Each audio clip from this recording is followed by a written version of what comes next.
You know, today I got a phone call from a local television station asking me a question about the Ground Zero Mosque in New York City.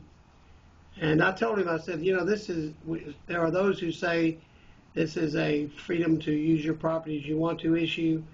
I think that argument is ridiculous because, quite honestly, the United States government has a history of not letting people use their property as they want to. In fact, the United States government seized most of the property in western parts of our states, and private property is a rare commodity in places like Nevada and Utah and Idaho.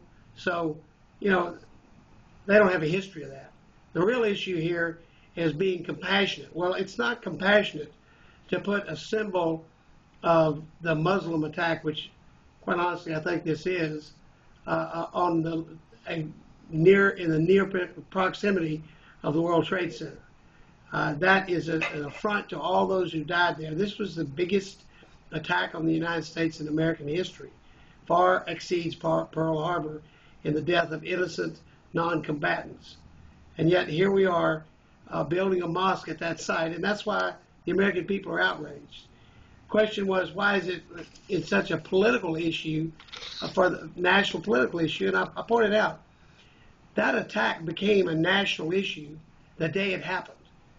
It was not just a New York City or a New York State issue.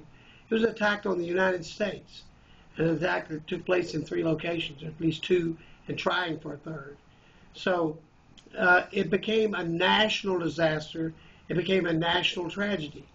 And we seem to have forgotten it sometimes, but this just reassures us how this big a tragedy this was because of the debate that's going on in New York City right now.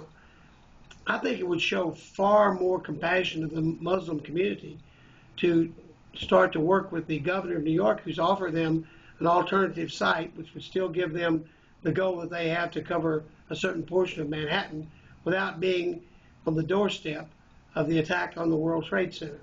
If it really is a point of missionary work or to try to meet the needs of the Muslim community, which I have some question about, but if it is, then why don't they talk to the governor and show compassion for the rest of Americans?